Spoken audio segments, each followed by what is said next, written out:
Hey folks, it's Keith, Victor Echo 3 Sierra Victor Quebec, back again with another short blog or vlog, if you want to call it that, taking a look at another issue when you learn Morse code.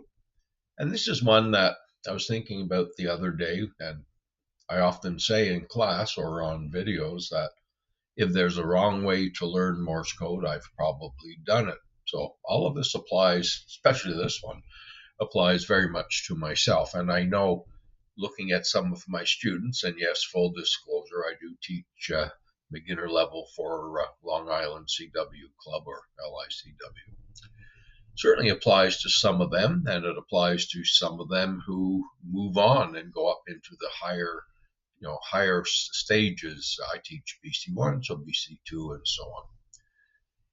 And I think you need to learn to recognize this in yourself. Some of us are much more prone to do it, and that's burnout. How can you possibly burn out learning Morse code?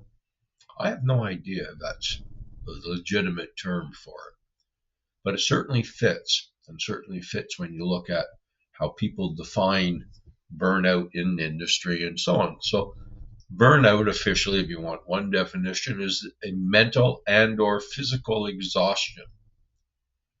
How many of you learning Morse code have reached that point? Remember, we're all of different ages. We're of different energy levels.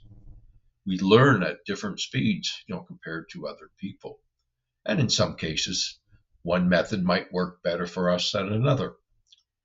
So stop and think about your journey so far. Have there been times when you've just become so fed up with learning Morse code that you just want to give it up? Have you become so frustrated you can't get those 2 or 3 letters? They never sound right. You cannot pick them out, right? How many times have you said, I can't do this, I've got to give up? And then, of course, the negativity does set in. And that's the biggest issue when you're learning, certainly in the beginning at the sort of earlier levels. It is that frustration that builds and builds and builds. Now, we counter that in a number of different ways. If you're someone like me, I double down, I triple down, I quadruple down. So if I can't get something, I'm just going to sit there until I do. Not really the best way to do it. This obsession over perfection is one of the issues that creates this burnout. Yes, we want to send well, and we want to send accurately, and we want to copy accurately. But you're just learning. You're just starting your journey. Don't expect to get 100% all the time. And that is why a lot of people say, if you can get 60, 70%, you're doing really well. But some of us have that personality that, no, we want to be perfect. Yes, we do. And I can tell you once you're on the air, you're not going to be perfect. So, that's something you have to look at. For me, the biggest red flag was the negativity. This, I can't do it. Oh, why am I bothered? I need to stop this. I need to smarten up. I'll never learn it. That sets in. So for me, that was the biggest red flag. And it comes out from a number of ways. As like I said, we all learn differently. So if you and your spouse are doing this, maybe one half of the couple is doing exceptionally well and the other is struggling, and you're always looking around and saying, well, they can do this, they can do that, I can't do it. That's fine. Step back and look at what you're doing. Learn to recognize the little victories. The time that you do an exercise and for whatever reason at that moment, the Morse code is just flowing the way it should. Remember that feeling. That's a sign that you are progressing. You'll look around and maybe you turn on your radio and you're listening to somebody sending Morse code. And all of a sudden you go, oh, they just sent a B. Oh, there's an R. Oh my goodness, there's an H. And you're starting to pick letters out, real life Morse code, not computer code. Those are victories. Those are stepping stones that you need to remember and you need to reflect on. You are learning. Doesn't matter if the person sitting beside you or in your class or whatever is learning at a faster rate. Some of them will be learning at a slower pace. Makes no difference. So look for and recognize those little successes. That's what will help motivate you. And yes, there are days when everything goes wonderful, and there are days where nothing seems to work. And step back and look at it. Why today, of all days, is Morse code just awful? It could be. There's lots of other things on your mind. It could be work related, could be family related, something happening with the kids. There are all sorts of distractions out there which may limit your learning on that particular day. So I always say try a little bit, try at least 10 minutes, 15 minutes. And if it's not working, step back. In some cases, it's as simple as doing something in the morning and finding it's not working, taking a break for an hour or two and coming back and trying it again. That happened with me, I'm going to say, less than a week ago.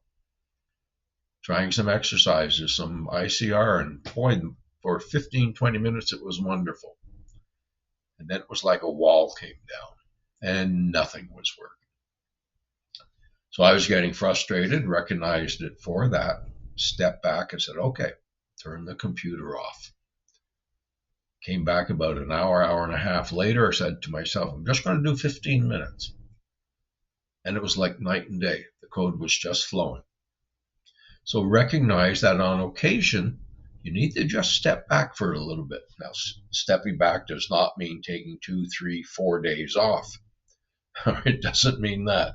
You should be trying to do Morse code every day, at least, I would say most people would say 30 minutes or somewhere in there.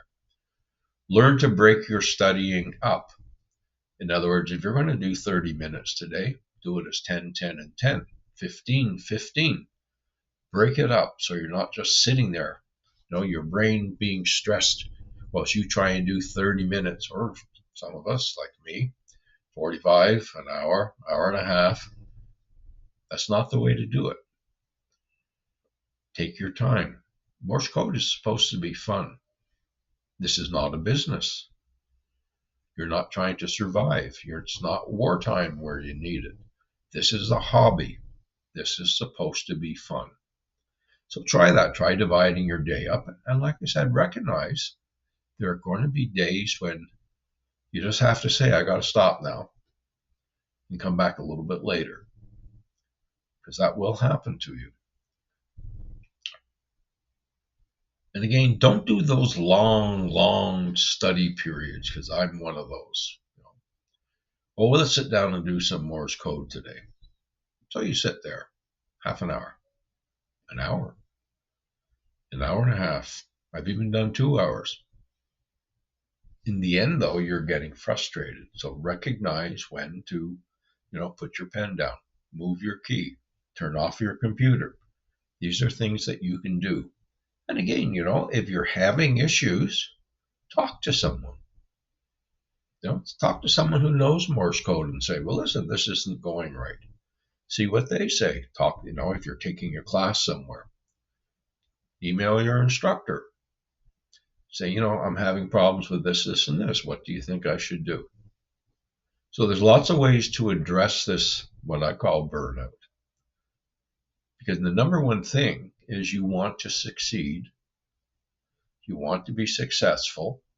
And how do we measure success? Well, realistically, most of us, accurately or not, but most of us measure it by, oh, I got on the air. And then a whole new bunch of stresses come in, right? The stress of being looking silly when you send and you make mistakes. We all do. So a different set of stresses will start. But even that process of getting on the air will create stress for you as well, possibly leading to burnout. In other words, so-and-so is on the air. I'm not. Oh, this person's on the air. I'm not. I'm the last one in my class and everyone else is on the air. Don't worry about it. You will get there. Learning Morse code is a journey.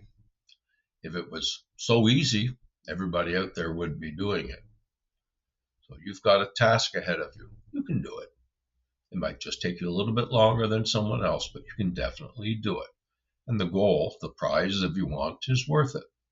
But in the very early stages, what you have to do, at least in my opinion, recognize the signs that you're getting frustrated, recognize that burnout factor, and recognize it for what it is, in many cases, overstudying.